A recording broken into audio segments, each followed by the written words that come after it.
السلام عليكم.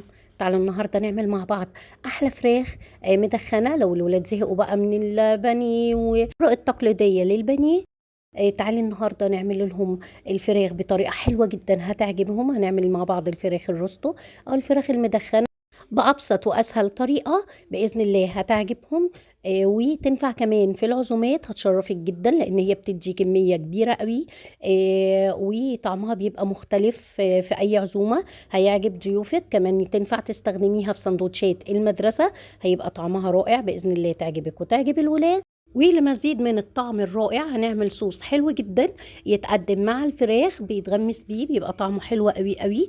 بإذن الله هيعجبك. وهعمل كمان رز بالخلطة، بإذن الله الوصفة تعجبك. يلا نسمي بالله ونشوف عملت ايه. معايا مية بصل، انا جبت بصلاية كبيرة، فرمتها بمعلقتين مية في الكبة، نعمتها جدا بتدي طعم اقوى للتتبيله.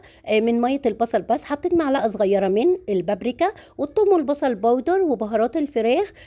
زودي بقى مرقه دجاج، زودي ملح وفلفل ثوم مفروم. حطيت كمان معلقه صغيره من الزعتر والروزماري. حطيت كمان معلقه كده من الباربيكيو صوص. ومن الصويا صوص حطيت ربع كوبايه من الزيت. انا حطيت معلقتين من الزيت النباتي ومعلقتين من الزيت الزيتون. عاوزه اقوم الخلطه تقيل زي ما شفتي، جبت بقى بحرف السكينه وفتحت كده في الفراخ، وهتبل الفراخ بتاعتي كويس جدا. هسيبها بقى في التلاجة 3 4 ساعات، يا ريت قبلها بيوم. كل ما تسيبيها في الخلطه بتبقى احلى وافضل.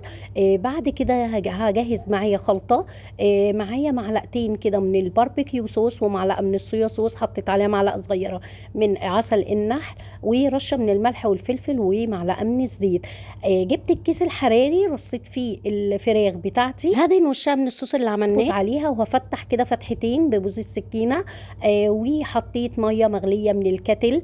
دخلتها على فرن سخن لمده ساعه، اول ربع ساعه على نار عاليه عشان تغلي معايا. بعد كده هوطي النار على درجة حرارة 180. آخر 10 دقايق طلعتها وفتحت الكيس، وهدهنها من باقي الخليط اللي كان معايا. لو مش عندك باربيكيو صوص ممكن تستغني عنه وتحطي بداله كاتشب. دهنتها بقى كده ودخلتها الفرن آخر 10 دقايق. بصي طلعت معايا بالجمال ده. ويلا نعمل أحلى جريفي هتجربيه. معايا طاسة على النار، حطيت فيها معلقة من السمنة البلدي ومعلقة صغيرة من الثوم المفروم. هيتحمر معايا، هنزل بمعلقة كبيرة من الدقيق.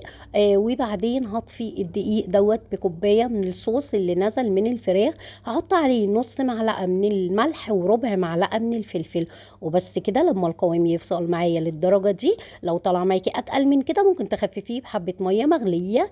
ويلا نعمل مع بعض احلى رز. شويه رز حلوين جدا هيعجبوكي. حطيت في الحله حبه زيت ومعلقه كبيره من السمنه البلدي. هنزل ببصلايه كبيره، وبعدين نزلت بالكبد والقوانص. بعد كده احط دبس رمان وصويا صوص. لو مش عندك حطي معلقتين كبار من العسل الاسود، بيبقى طعمه مميز جدا وحلو، ما تقلقيش مش هيسكر. بعد كده حطيت معلقه من الثوم المفروم. الكبد اتشوحت عندي خالص. بعد كده نزلت عليها بورق لورا، عود من القرفه، 7 بهارات. كمان بحط معلقه صغيره من القرفه، وحطيت رشه من الحبهان المطحون وجوز الطيب. والبابريكا والملح والفلفل ظبطتهم وبس كده. ولو عندك مكعب مرقه كمان بيدي تيست حلو قوي، يا ريت تحطيه. وبعد كده هنزل بقى بالرز بتاعي وعليه الميه المغليه. هشوح جدا الرز وبعدين هنزل بالميه المغليه. ولو انت بتستخدمي رز بسمتي يبقى هتحطي لكل كوبايه رز هتحطي لها كوبايتين من الميه المغليه ومعلقه صغيره من العسل الاسود. الرز يتشرب الميه، واول ما يغلي ويتشرب ههدي عليه واسيبه يكمل بقى سوا بنفس طريقه الرز العادي. وهنا الفراخ بتاعتي كانت بردت، ودخلتها التلاجة اقل حاجه 3 4 ساعات، لازم تبرد معانا كويس جدا. انا سبتها 4 ساعات او اكتر كمان في التلاجة. وبعد كده هبتدي اقطعها. لازم تقطعيها بسكينه حاده وحاميه جدا ومش مشرشره عشان الفراخ ما تتهريش منك. ولازم تكون الفراخ بارده، هاكد عليكي تاني عشان ما تتهريش.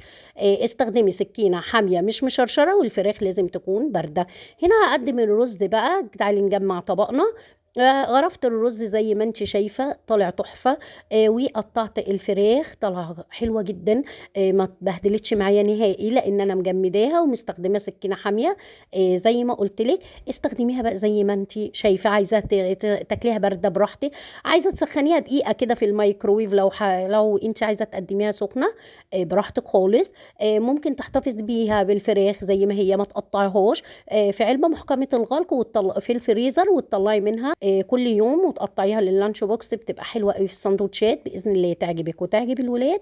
والصوص اللي معاها ده رهيب، يا ريت تجربيه سواء مع اللحمة الباردة أو حتى صدور الرومي أو مع عرق اللحمة البارد. عملته معاكي قبل كده، بيبقى حلو جدا وبيزود من طعمتها وحلاوتها. يا ريت تجربي وصفة النهاردة، بإذن الله تعجبك وتعجب الولاد. لايك وشير بقى لو عجبتك وصفة النهاردة، واشتركي في القناة عشان يوصلك منها كل جديد.